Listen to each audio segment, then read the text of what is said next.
Welcome to Psych Sofa, University of South Wales podcast on how psychology changes lives and our world for the better.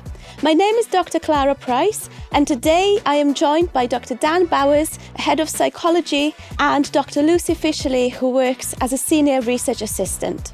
Both Dan and Lucy are the co-founders of the Health and Housing Research Group. And today we will be talking about the notion of better housing, better health, and why is this important area for research. Dan and Lucy, welcome to the podcast. Thanks for having us. Hello, yeah, I'm excited. So my first question is, where did this idea all come from? We've been working kind of as a department around being a bit more external in our focus really, and trying to understand how we can take psychology out into the real world, be a bit more impactful. And we kind of had developed some ideas around how we might do that and how that might feed into our courses, but also feed in, really specifically to the research that we're doing, and then to try and, be a bit more, a bit more impactful in terms of what we do. So we were successful with a bit of funding from within the university to be able to kind of build a bit of infrastructure around that, and we kind of managed to bring in Lucy, who worked for a year on kind of basically establishing that. So if you want to talk a little bit about what you did there. Yeah, sure. So I suppose like Dan said, I came into this role basically to help develop partnerships in the community. I mean, I suppose if you look at where USW is and psychology as a subject, it was really quite a good partnership made in heaven, really. Because, well, in Treforest, I'm not sure if a lot of the listeners know, but Treforest is based in a Welsh valley, beautiful Welsh valley. But there's lots of community projects, lots of local organisations, lots of charity work going on. And USW really is the only higher education institution in this area. So there was lots of potential really right on our doorstep to do some important, impactful research that's good for the community and good for us, like Dan said, in psychology. But I suppose where I came in was really to help develop that and drive that forwards a little bit. And we started several projects around, with local charities such as Children in Wales, but more importantly with housing organisations, which I'm sure Dan can lend a little bit more context to, especially around how the partnership with Linc developed. Really what happened then over the course of a year was we noticed that there was a bit of a critical mass, I suppose, around certain topics and certain questions that organisations were asking, especially around sort of things like well-being, how do communities thrive, what works when, for who, and these are really questions that psychology as a discipline can help answer. Once we got some initial partnerships off the ground, and I suppose demonstrated the usefulness of psychology and the usefulness of research and how these tools that we have, I suppose this toolbox of like evaluation and the importance of that, it really started to snowball, didn't it, Dan? Yeah, definitely. And I, it's funny you talk about how partnerships started. Well, like as all good professional relationships do, the initial thing we had with housing came from a conversation with my mum, who works for Linc Cymru Housing Association. And actually, as much as it's a hilarious notion that I have to bring my mum to meetings every now and again, the conversations that we had really led me down the road of thinking that actually housing is really central to the well-being of people. If you think about the way that the kind of the world functions currently, a lot of people who are sitting in social housing, really the housing association is acting as many, many layers of support for those individuals. And if you get that right or you get that wrong, it has a big impact then in terms of people's overall well-being.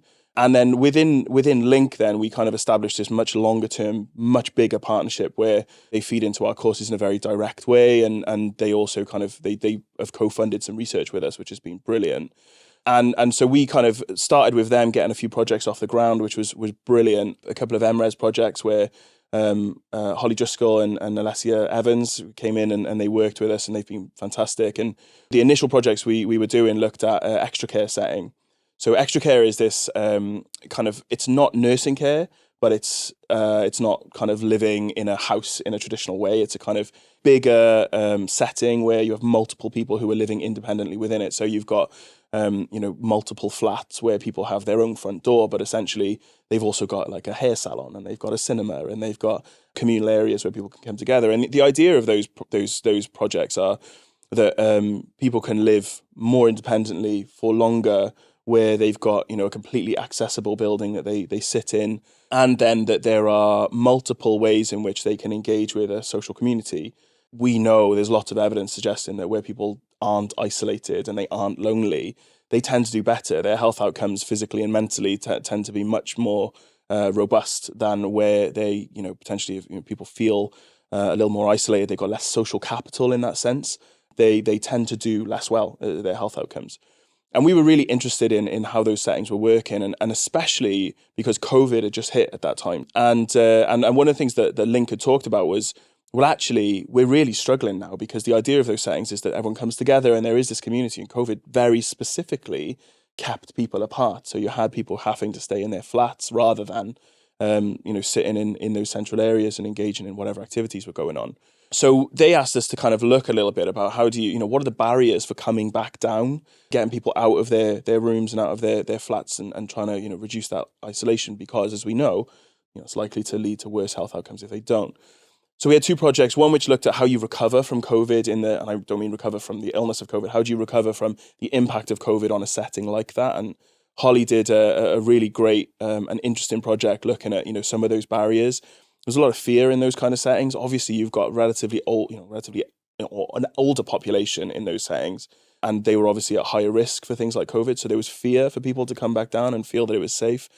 But there was also, huge kind of difficulties around the staff who were in those kind of settings and understanding, what their role was within all of that. So there were times where they went from kind of running and managing a setting to being almost like needing to police who could come in and who couldn't come in, to families who wanted to see their relatives. Well, actually, that was within or not within the regulations, and that was very challenging. There were also then kind of like longer term issues around, people who potentially were on the precipice of something like dementia, were deteriorating more quickly because of, potentially the lack of engagement and the fact that it was very separate. The other project that we had then was one that was kind of, we talked about pre-COVID, and that was the lack of engagement for men in those kinds of settings. If you look at the population of males in those settings, they are wildly outnumbered for loads of reasons. Women tend to live a bit longer, and obviously that's a key one. But often what happens is that, a couple might move in there and then potentially you have a bereavement and the man is left in that setting. And what we tended to find was that there were some serious barriers to them feeling like they were able to engage in those settings. So things like the type of activities that they might have in those central areas just really didn't feel like they were for them.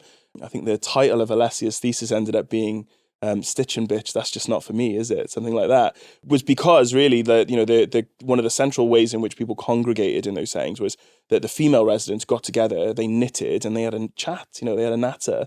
And that worked really well for them, but the men felt very kind of isolated from that. And again, right, it kind of drives that thing of where you've got those kinds of institutional scenarios, you're driving potentially more loneliness, more isolation, and then that's kind of having a less good set of outcomes for people's health. So they were really interesting projects that we got an awful lot out of, and I know Linc did as well. And we had some really nice impact there where Alessia and Holly presented to the board.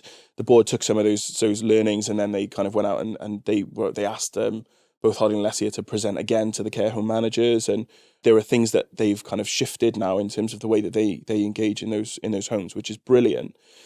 But I suppose the other thing that came about then as we were talking about that was that we set up a wider steering group around housing. So we started to build that network a little bit beyond Linc, and we were talking to people like Pobble, but also industry. So we talked to people about things like clean air and people who are making clean air monitors, for example. And what we realized by kind of like expanding that network was that the set of challenges that are existing within housing are vast, like enormous, and getting bigger. And that's kind of a real driver then for people's health outcomes. Huge set of issues that are becoming more and more difficult to control and deal with.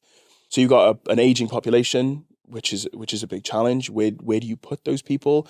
Obviously, the driver at the minute is to try and keep people more independent, living in their own homes for longer. But then you've got challenges around, is their house set up to be able for them to live in it for a long time? If it's not, do you move them to a house that is? Or do you try and retrofit that house with some of the stuff that would do it? But either of those has got pros and cons, and they're a big challenge. So, matching people up with those kinds of environments is really difficult.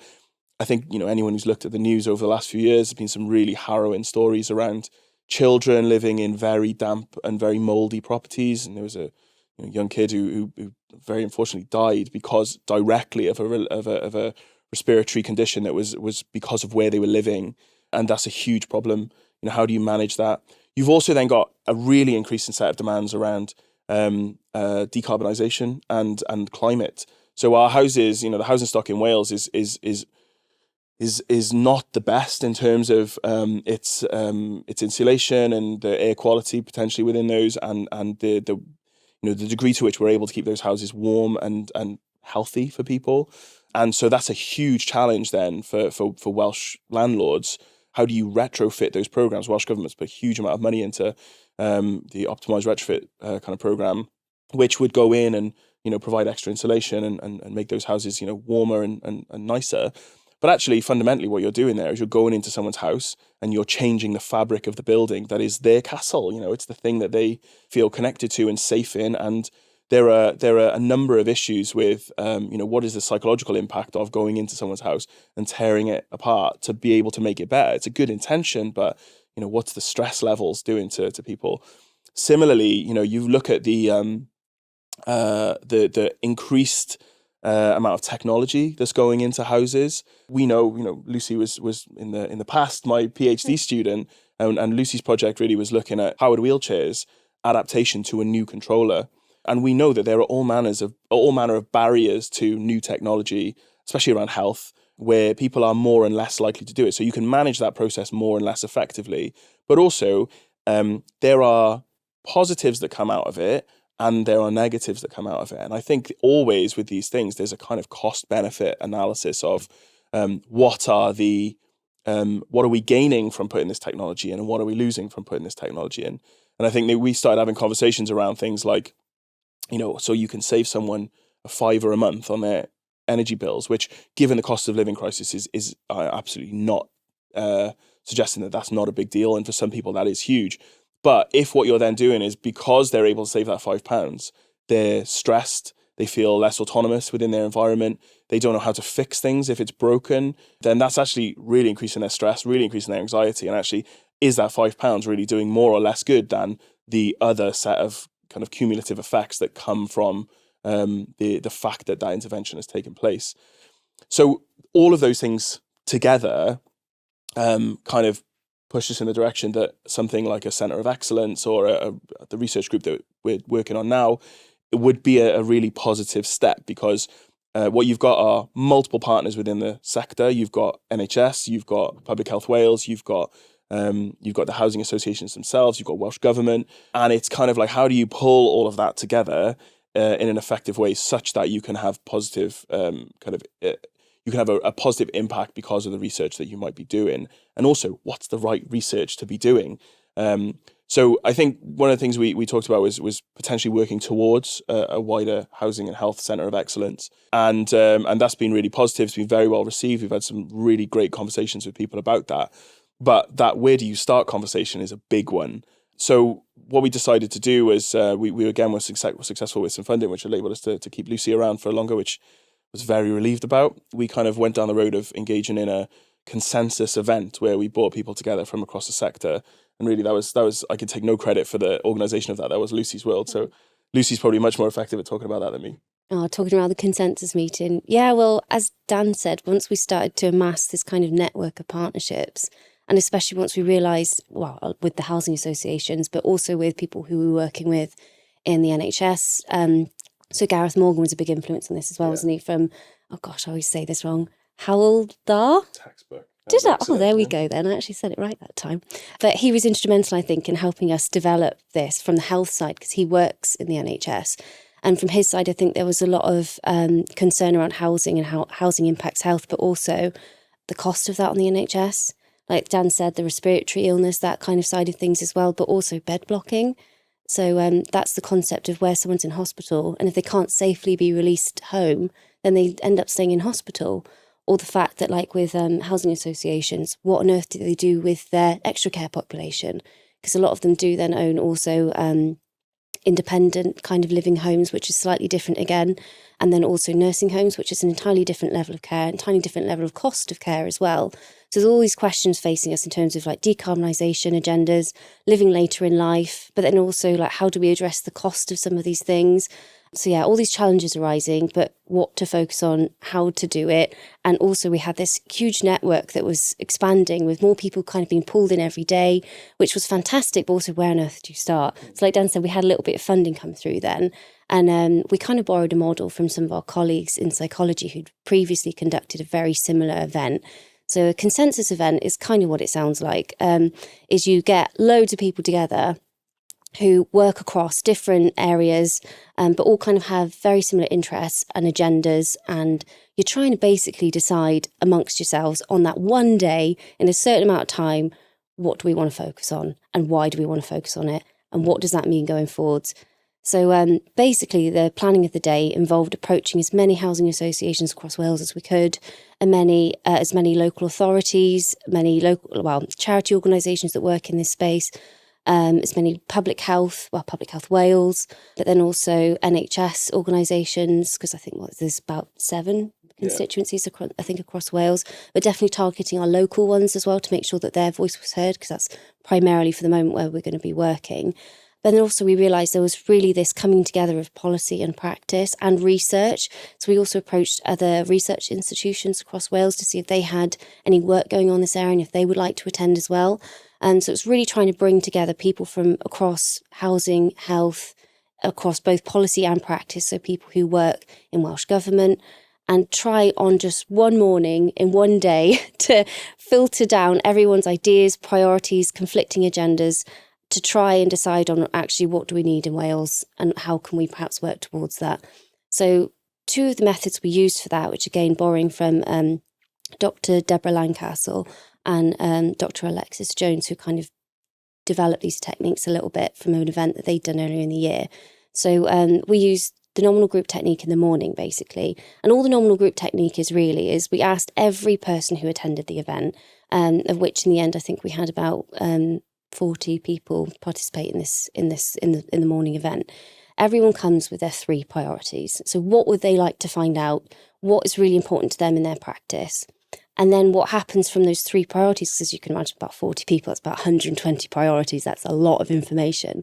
What we then end up with by the end of the morning is just 5. So by a process of kind of like you discuss with your neighbour, you then try and condense those down to another 3, or maybe they're the same 3, and then you end up discussing as a table. So it's lots of discussion, collaboration, and quite lively discussion, I think you'd agree, Dan, we had on the day. Definitely was. I think Dr. Rachel Taylor, who facilitated the event, she did a great job of really actually kind of corralling people into like, right, you need to kind of make a decision on this. So that was the morning session, really. And what we ended up with was 5 priorities that everyone had voted in on the room, who decided, actually, yeah, these are what we want to focus on. And then we had an afternoon session where basically we set each of the priorities on a table and people could move around the room. And what we wanted from that afternoon session, the World Cafe, was to define and explain what do we mean by these 5 priorities, and try and make sure everyone left that room that day with an understanding of what are these priorities, maybe how can we sort of develop some projects in these areas, and what was going to happen next. So that was really what the consensus event was all about. And I think you can agree it was a very successful event where we do have those 5 priorities, and they all kind of overlap to some extent. And I'll let Dan talk about those results in a minute. But what we're moving towards now is really a long form report where we fully analyse what happened on the day, try and take account of everyone's perspectives. So we're doing a little bit of a content analysis and a thematic analysis. So the thematic analysis is really looking at, okay, so we have, well, like I said, 120 priorities from loads of different people, but perhaps looking at how we can group things a little bit differently to understand and make sure that none of those perspectives are lost or diluted in this whole process. And then the content analysis is looking at kind of the frequency, so how often things came up. So for instance, although things might not have made it into our top 5, if we look at the frequency, so how often maybe like say technology and technology in the home, like AI, things like that, how often that was said, can we then infer from that a little bit, well, actually, although it wasn't voted as most important, a lot of people said they had this concern as well, or this priority. So yeah, that's our plan for the future at the minute, I think, is to develop that long form report, and that's where we're going at the minute. But Dan, yeah, if you wanted to talk a little bit perhaps around the 5 priorities, I think. Racking my brains now to make sure I've got the 5 of them in my head. Got them down. So they were really interesting. What came through, and actually some of the things that we didn't think would come through ended up in the top 5, which was interesting. And equally, things that we really thought would definitely be in the top 5 weren't. So things like damp and mold never got through to the top 5. And actually, when you go and talk to people, that was a lot of people were talking about that. So I think the process Lucy's talking about there is a very important one, because although the nominal group technique is great, they can be affected by lots of different factors on the day, and we will be able to do that deeper level analysis, which was really important. But the 5 that came through really was the first one, and it was, I would suggest this is the one that all of the others hang from, was around supporting research that understood the factors associated with allowing people to thrive within their housing and within their community. So that's going beyond existing in their housing, living positive, healthy, happy, fulfilled lives. And it was really interesting that came through as a social psychologist. I was really delighted that was the house and the home, but also the community and your environment that sits around where your house is and the other people that are associated with that. I think there's an awful lot of research to be done there in terms of how you make that happen in a proactive way. It'll be contextually driven. It'll be different in different places. And one of the things, I sit on the Cymru Morgannwg Healthy Housing Alliance currently, and one of the big topics of conversation at the minute is actually it's about the community having people within itself who support the ability to drive those things. And actually the project is much less important potentially than the having those people who you can harness in those environments to be the people that are a source of trust for the community, and that people can kind of center around them and say, is it all right if we're getting involved in this thing? Does it seem okay to you? And then, they do it. I mean, just reflecting on the event, Pat and Barry, who were 2 of the residents, were absolutely stole the show. I mean, they were incredible. The way that they came in, they were so eloquent about the way they talked about what the difficulties were in those communities. They've both been involved in running something called the Happy Cafe, which is a community-led intervention, which anyone who's got any kind of mental health need can just come and just be and just have a cup of coffee and have a chat with people and have a sense of they've got some support somewhere. And that was massive. And they were talking about the kind of challenges, but actually what really everyone needs is every community needs a Pat and a Barry. And it's like understanding what are the factors associated with that and how do you harness it. So the first one that came through was how you thrive as a function of your community and your home. The second one was around, it was almost like a health economics argument, really. So there was a lot of people in the room who were saying we need to be better at evidencing the fact that housing is at the center of this set of factors that is having an impact on people's overall health. So it was about really like, how do we evidence most effectively such that we then have the levers to pull to be able to change policy or to pull in different like pots of funding to run different kinds of projects. So really that second one was very much around evidencing the impact that housing has. I think that's a particularly interesting one.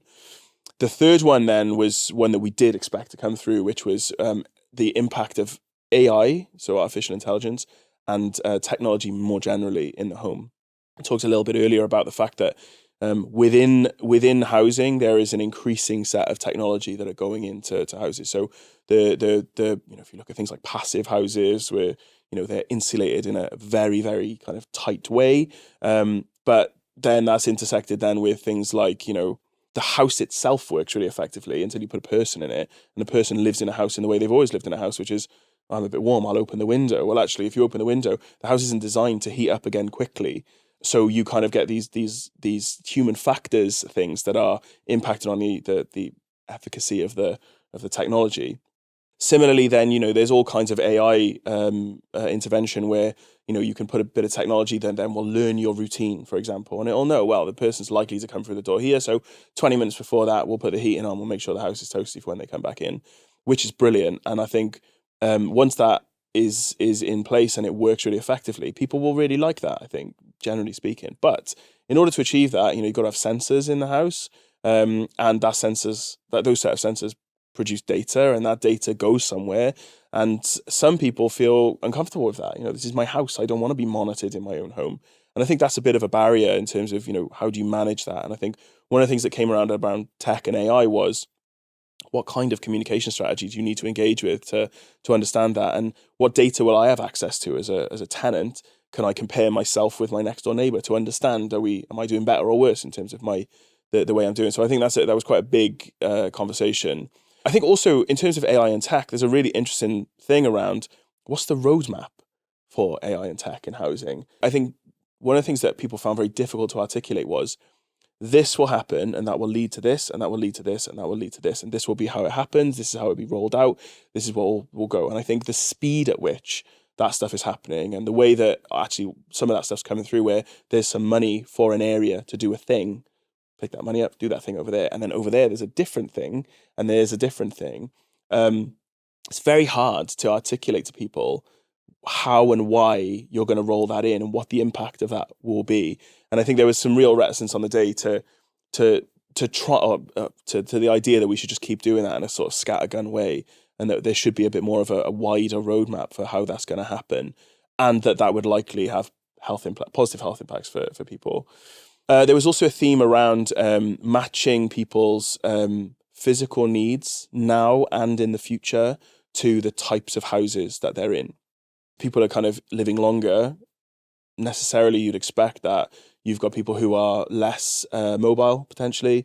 You might have people who are making use of all manner of assistive technologies where, their house would need to be appropriate for that. So can you get a wheelchair through the doors? Can you get a wheelchair down the corridors?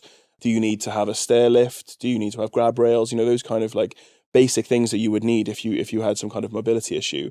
Well, actually, most houses aren't set up for that. And what is the solution? Is it to move people to houses where they are like that? Or do you put that stuff into people's existing home? And I think one of the things that I think is really interesting, Lucy talked about the fact that we're in a deprived area in the Rhondda Valleys. It's one of the poorest areas in Europe is on our doorstep here. That kind of leads you to the idea that, if you move someone a mile down the road, for some people that might as well be the moon. Because actually, if you yourself are not particularly mobile, maybe the transport links are either not brilliant or you can't afford to use those transport links, you're potentially isolating people by definition by moving them what feels like a very short distance. But actually, it's much wider than that. And I think there really needs to be some understanding of what is the impact of either or in terms of the way that you do that. And there was a fifth one that has escaped my brain entirely that I'm hoping Lucy knows. It's the very big one. It's the systems thinking and seeing the individual within the system, which as a term threw me, to be honest, to begin with. I was like, what on earth is systems thinking? Like, how on earth are we going to be able to explore that? But really, I think what came through on the day, and from the World Cafe and talking around it a little bit more, is making sure that the individual is involved in the bigger policies, in the bigger movements. So I think for us, especially as we go along doing research, it'll be about, like Dan said, about the Pats and the Barrys, involving people who are part of these communities, the tenants who live in the homes, or whether that's like the residents in extra care, making sure that their voice is heard throughout the whole process. And that involves the research, I think. So I think for us in the research group, that'll be a really important one going forwards. But it was a bit of a big one, wasn't it? It was a challenge on the day. Yeah. Yeah. But and again, like the work that you're doing now around trying to unpick that is going to be really invaluable to get to that stage. So what we've got now are a big set of data that I'd like to say but Lucy is working her way through, and that will really tell us a much fuller story of what came through on the day, and that's what's going to be coming out in the new year. And then from there, I think, our focus will probably be working on systematic reviews in those particular areas, because, sometimes what's needed is to know what the literature knows already, and putting that in the hands of the people who are, on the front line potentially. So people who are working in those communities and are doing those jobs. So I think we'll be looking to do that. And then we've got a few PhDs that would like to come on board.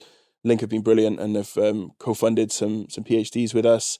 And they'll be coming on board. I think the first one's probably going to be centered really around that first theme around thriving, and we kind of just having some discussions around that now.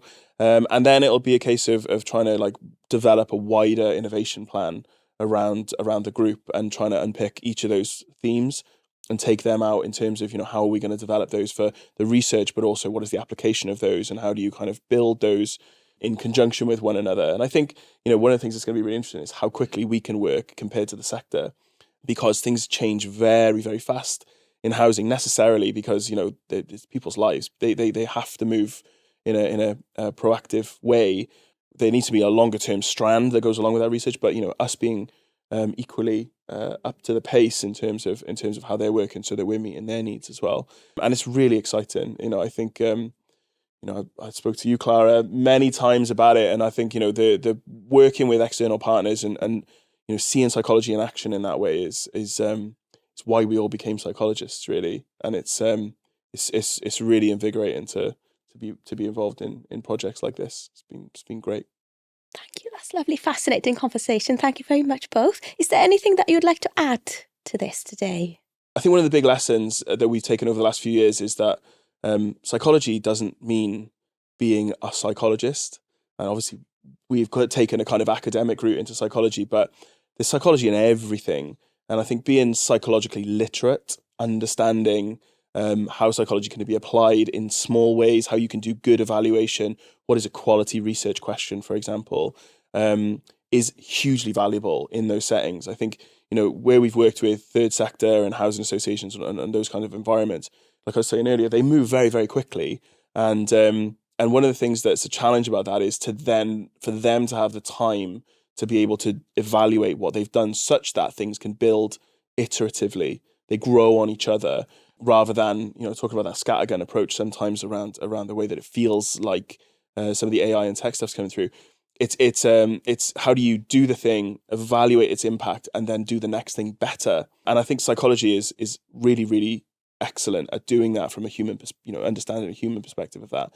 So I think like the thing that I've really taken away from this piece of work is that actually you don't really need to be a psychologist to understand and see how the psychology is having an impact in those worlds. And I think, building psychological literacy is something that, I've been really passionate about in terms of our students and the way that we're developing them.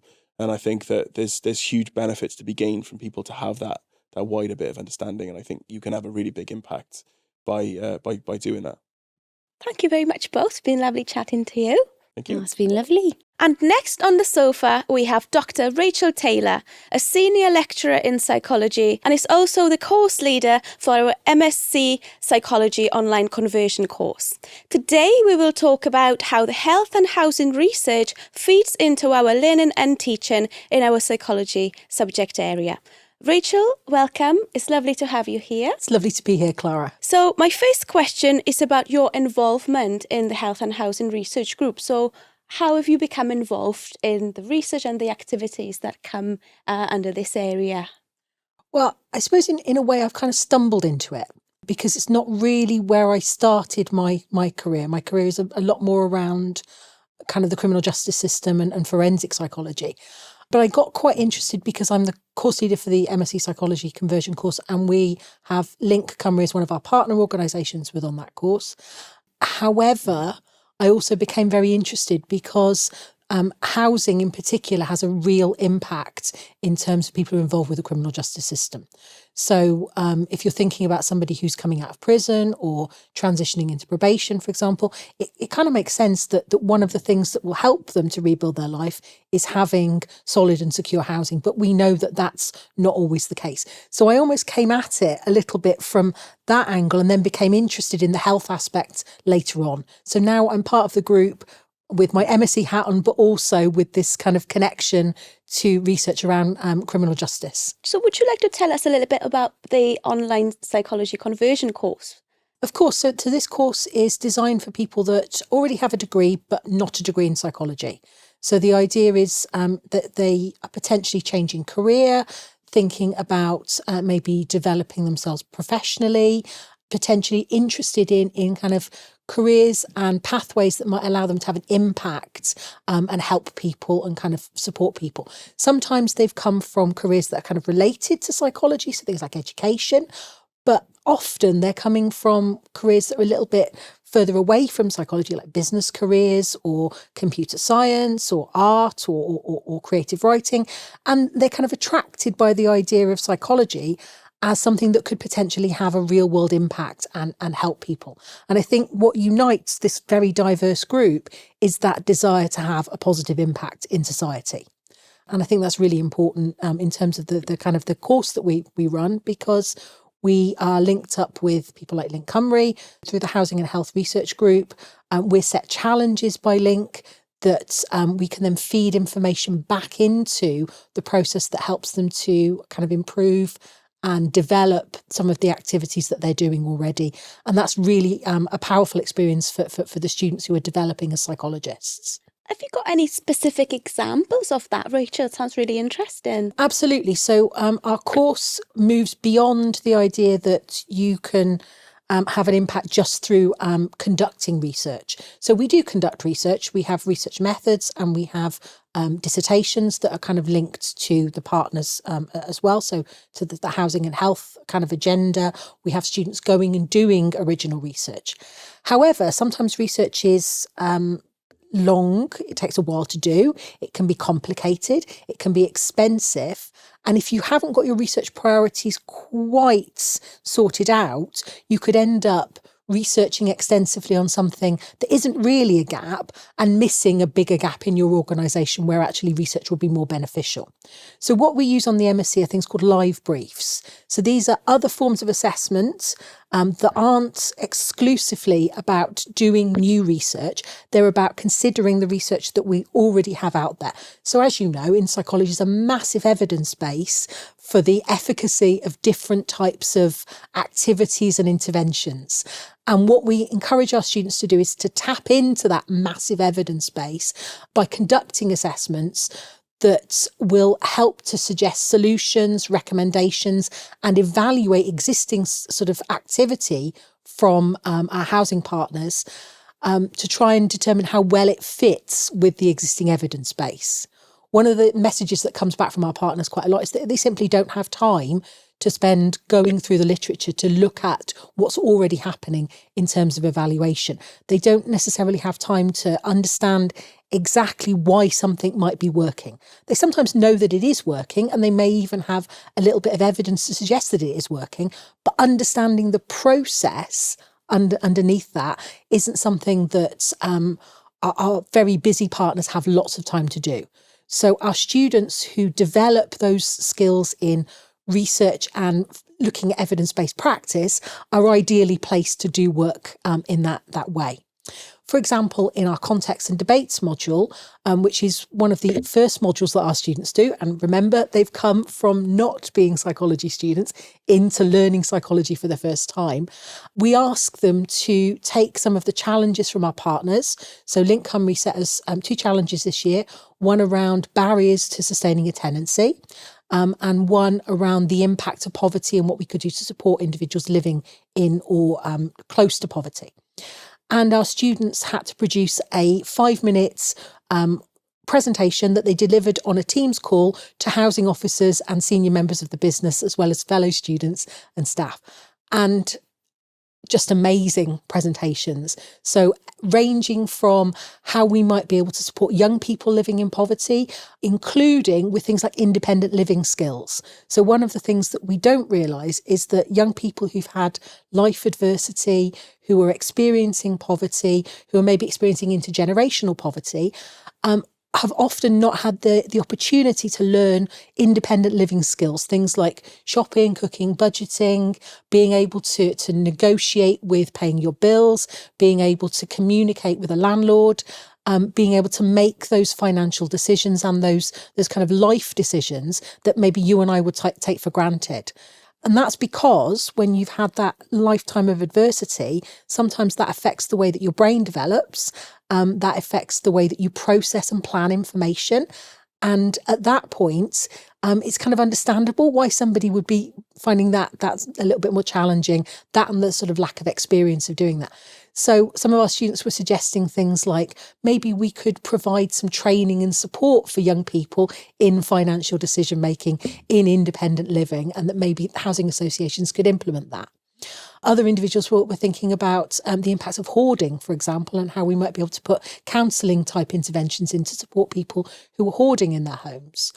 We had people looking at older adults in poverty and considering how a sort of sense of ownership and treating your house as your home rather than just your house could help to support people to sustain their tenancies more effectively.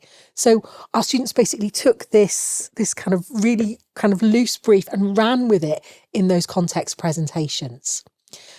Another kind of aspect of this is that sometimes when we're trying to train and support people within organisations, there are often some very clear policies, for example, about things like trauma-informed working, how we work with things like empathy and compassion.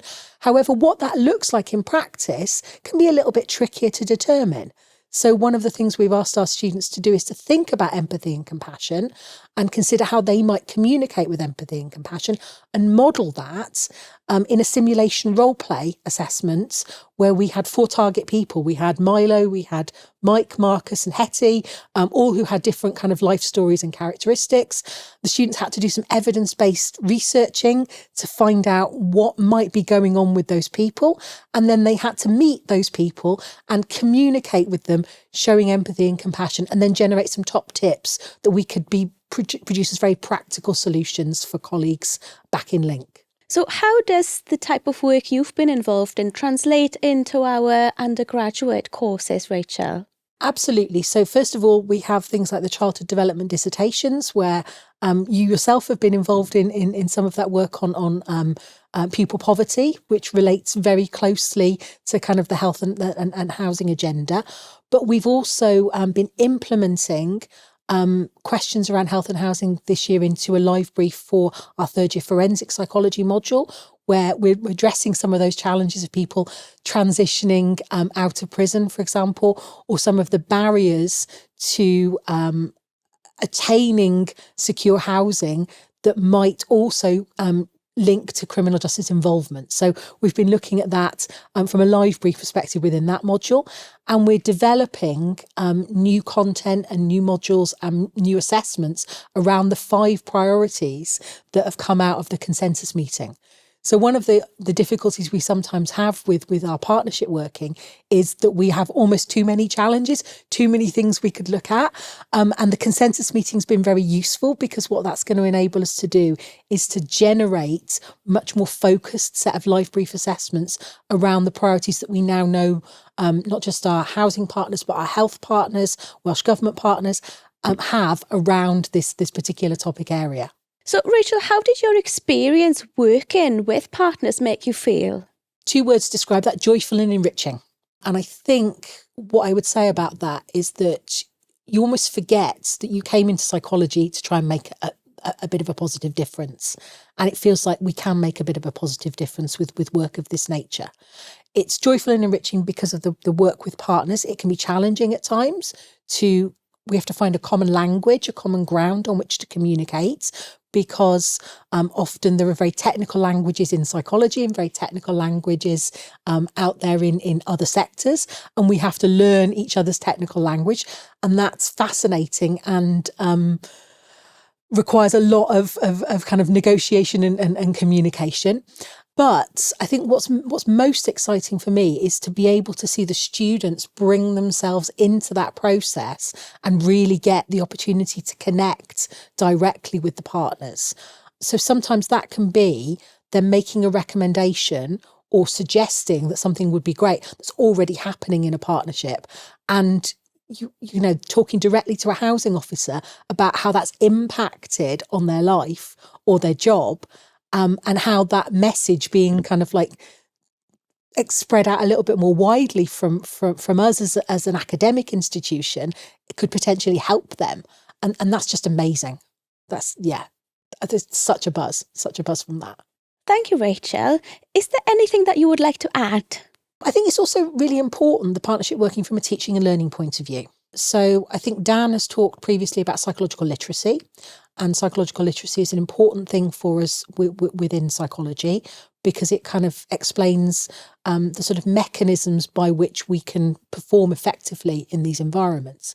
However, one of the things that I've noticed is that sometimes students lack the confidence to go forward with their psychological literacy. working with partners actually enhances that confidence. I think sometimes people come into psychology, whether they've got a clear idea of what they want to do or not, and it's fine if you don't, that's absolutely fine. You can find your way once you're in on your psychology journey. It can be overwhelming sometimes, however, to work out how you can make a positive difference. And I think one of the things with partnership working is it allows people to try out, particularly in the live briefs, it allows people to try out different ways of making a difference in a very safe environment, knowing that you've got the support and the scaffolding there, knowing that you've got the support of all of these other people. You have conversations in live sessions or in classroom sessions about what my plans are, and you hear what other people's plans are, so you know you're not alone. You recognise that actually there are lots of different ways to make a difference, and you get to see that positive impact in an organisation, which gives you the confidence that actually even small actions can make a difference. I kind of think of it a little bit like if you were trying to dig up a field, for example, we were trying to, prepare a field for new crops or something like that. And the field is like the size of 10 rugby pitches, and you're standing there with a small dessert spoon. That feels ridiculously overwhelming. If there are 500 of us with our small dessert spoons, and we're all looking at something based on our values, our interests, and our motivations, standing at different points of that field, we'll get that field dug, and that'll make a positive difference. Thank you very much, Rachel. It's been lovely chatting to you today. Lovely chatting to you too. Thank you for inviting me. Thank you for listening, and thank you to our guests, Dr. Dan Bowers, Dr. Lucy Fishleigh, and Dr. Rachel Taylor. To find out more about this podcast, our work and psychology, please search USW Psychology.